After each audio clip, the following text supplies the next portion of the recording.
I am sitting down with Assemblymember Pat Fahey. Last month, you had mentioned that you were co-sponsoring legislation with Zelnor Myrie concerning gun violence and specifically as it relates to this area, but this bill obviously would affect the entire state. What exactly is the measure that you're co-sponsoring and how would that help prevent gun violence? It's a new bill trying to carve a new path in going after gun violence by addressing some of the gun safety measures and really opening up this door to hold gun manufacturers and distributors civilly liable. This has been tried for many years. They received federal protections about 15 years ago, federal immunity, but we think we've carved a new path here to begin to go after those manufacturers because we know that New York has probably the toughest gun laws in the country, yet we still have way too much gun violence. So we think if the manufacturers are held more accountable for better safety features, we can see the same kind of progress as we've seen with safety in cars, safety on phones, and security of access. If I took your phone today, I couldn't get into your phone. You couldn't get into mine without the proper thumbprint. Why not do the same for guns? So what exactly motivated this? Well, what motivates has been a 30-year motivation for me. I support every appropriate gun owner we have many law-abiding gun owners, but we still have way too much gun violence, especially with handguns. And even though New York has the single strongest gun laws, gun protections in the country, we still have an iron pipeline coming right up I-95, especially from Virginia and other states that have looser gun laws.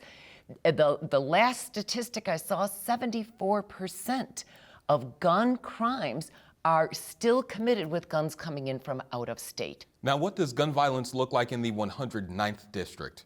Gun violence is everywhere. I personally live in Albany. I'm a proud Albany resident. My children went to the Albany Public Schools. And as you know, as most urban areas around the country, we have seen increased violence since COVID. When I say gun violence, I also mean gun suicides and domestic violence. When a gun is in the home, we know a woman is more, and there's domestic violence, a woman is much more likely to be killed in those incidences when a gun is that accessible. So it's not just gun violence that we may read about in the streets. This is gun violence in the home with domestic violence, suicide, and more. So specifically as it relates to this measure, front to back, how do you start litigation and how does that end? How long is that process? Can you just walk me through, if this were to pass, how a regular person would take advantage of this law? Well, this is it does not address the criminal piece, right? So let's say in the most recent case here in Troy, a horrific incident where a child was killed in a drive-by shooting. Paralyzed with a drive-by shooting. The perpetrator has not been found, but the gun has been found.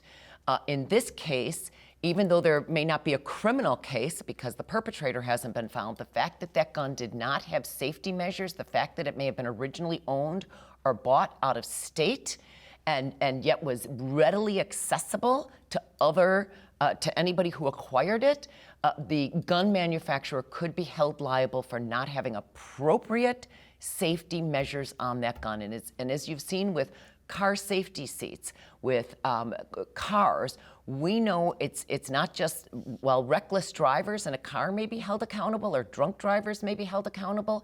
If a manufacturer has a faulty mechanism, faulty safety seats in there, faulty seat belts or airbags, they can be held accountable. It's a similar type of approach here. What exactly determines, though, the appropriate measures for a gun? Because it's different from a stroller or even a vehicle. Those things are not meant to be dangerous. Guns are weapons. So when you say common sense measures or some sort of accountability, what exactly is it that would take away the reckless nature of gun distribution? It could be a variety. That's a good point, and it could be a variety of measures. My favorite is the fact that on my phone, if I lost my phone tomorrow, somebody cannot access my phone. My phone is not a weapon, of course. But the fact that it has a thumbprint code on it, no one can access it. If we had the same with guns, when they were coming up that iron pipeline or being sold at gun shows and end up here in New York, despite all the gun safety measures that we have, no one could use that unless the original owner transferred title and we knew who the title was. Just as you do with a car, you transfer title to get the keys to a car or get the access to a cell phone. It would be the same type of approach, but maybe it's a thumbprint. I do think that you are going to run into resistance from Republicans. That's kind of obvious, Yes. but they are in the minorities in both houses. You're a part of a supermajority right now, so functionally, when it comes to passing this, the only thing you really need to be concerned about is whether or not members of your party are going to resist this.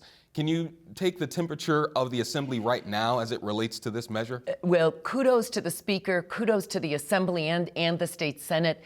Again, I'm so proud to be a part of a body that has been so aggressive on gun controls and gun safety. I'm the one that sponsored the bill a few years ago on bump stocks to make sure that they could not be manufactured, distributed, or sold.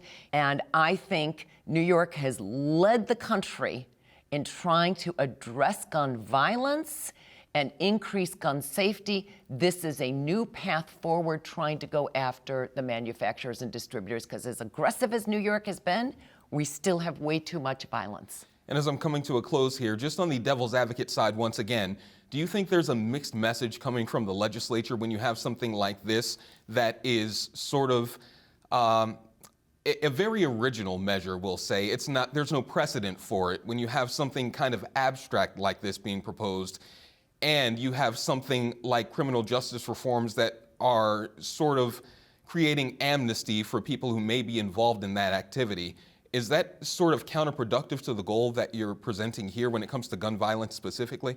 No, we actually think that this could be so far-reaching. I'm excited to work with Senator Myrie on this. He had the original bill, and I jumped on it to work with him. He's got it in the Senate. I have it in the Assembly. I think this could open a whole new path forward, because as much work has been done, we know there's always loopholes, so we have to be aggressive, right? There's also pending ghost gun legislation, because there's been so many inroads, and we have to just keep closing those. But we also know, regardless of how aggressive we have been, the manufacturers are not taking enough responsibility. We are trying to be respectful of legitimate gun rights, but we're saying more can be done on safety. All right, thank you, Assembly Member. That's all I had. Okay, thank you.